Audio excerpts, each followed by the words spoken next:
Hey guys, Jared here, and today we're going to take a look at the Enthoo Luxe case from Phanteks. I've bought this case for a server build, so let's find out what it's got to offer and how it is to build in.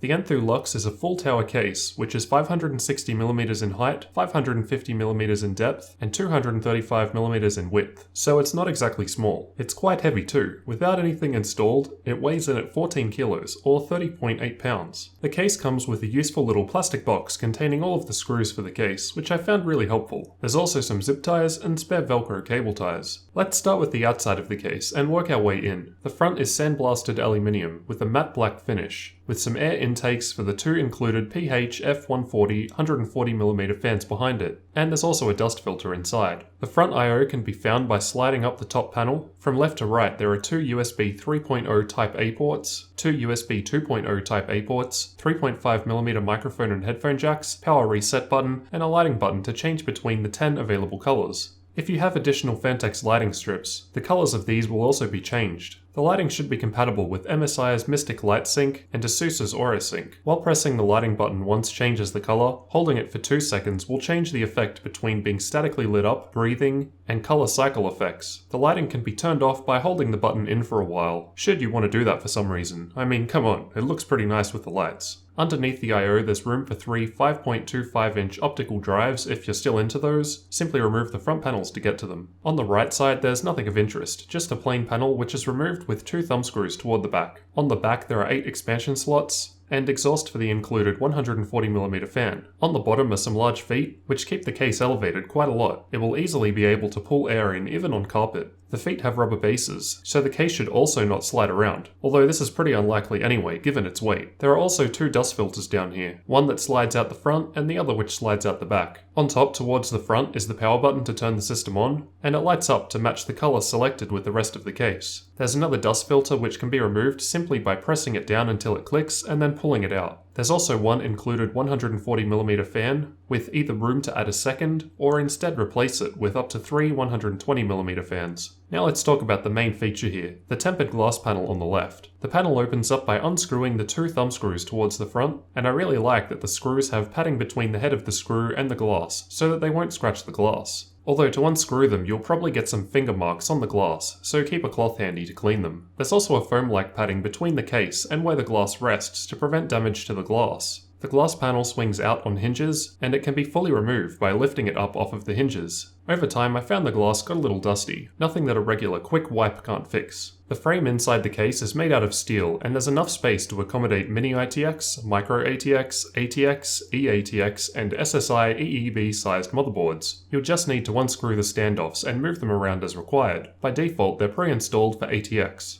I had to do this for my SSI-EEB server board. Some screws were harder than others and required pliers, which resulted in me accidentally scratching the paint a couple of times. Not a big deal though, the motherboard will hide that. There's enough room for a graphics card 347mm, or 13.6 inches in length, or 472mm with a hard drive cage removed. There's also room for a CPU cooler 193mm or 7.6 inches high. You can optionally install a reservoir inside if you're going to be water cooling. The case includes optional reservoir and pump brackets if you're going the water cooling route. If you are doing the water cooling thing, you can fit a 120mm radiator on the back, a 120, 140 or 240mm on the bottom, a 120, 140, 240, 280, 360 or 420 on the top, or 120, 140 or 240mm on the front. Towards the right are 2 2.5-inch drive bays, which is where I mounted my SSD. I routed the cables from the back through the front so that they appear hidden, which I think looks pretty cool, rather than having them going out the other way, which would be messy. I had to remove one of the drive cages in order to do this, as my cables weren't that long. Towards the bottom is the power supply shroud, which hides the PSU and associated cables. It can be removed by first taking out the 3 thumb screws on the back of the case and then pulled out. There's room for a power supply 318mm or 12.5 inches in length, and then some additional room for the cables. On the other side of the case there's 27mm or 1 inch of space for cable management, which I found very useful when trying to hide my cables. We can see many of the available holes for cable routing here as well. For the first time I think I was actually able to do some neat cabling in this build. I really liked the Velcro cable ties. All of the cables that come with the case were already neatly routed, which really helped while building, as they were easy to quickly adjust as needed. There are 2 more locations for mounting SSDs, however there are only 2 brackets included with the case, so you'd need to move the ones from the front to use them. But you do have the option of having your SSDs on the back instead of the front. The Fantex PWM fan hub is also found on this side. Basically, you plug the 4-pin connector from the hub into the CPU fan header of your motherboard, so that all fans controlled by the PWM hub can be managed automatically by the system. There's room for up to 6 fans on the hub, however all 4 included 140mm fans come plugged into it, so realistically there are 2 spare spots. The hub also needs to be connected to a SATA power port from the PSU to function. The 6 3.5-inch drive bays are also accessible here, by pushing the clips on the back of the tray in and pulling them out. We can also mount 2.5-inch drives in these if we want. I didn't need these in my build, and actually removed one of the drive cages, which held 3 of these drive bays in favor of additional cable management space. Each cage has 3 of the 6 drive bays, and they're removed by simply unscrewing the thumb screws and pulling the cage out. The case comes with a 5-year warranty, and at the time of writing cost around $180 US. You can get basically the same case for about $30 cheaper with a side panel rather than glass. I went with the glass because, well, it just looks good. It also comes in 2 colors, either black or grey. As you've seen, I've got the black one here. The main reason that I chose this case for my server build was that it was one of the few available cases that actually support the SSI-EEB form factor, which is a server-size motherboard. I'm using the case to build a server, and I wanted it to look good in a PC case rather than a boring traditional server case, which I think I've accomplished here using the Enthoo Luxe. I'll be doing a full video on the server build in future, so keep an eye out for that. So what did you guys think of the Enthoo Luxe case from Fantex?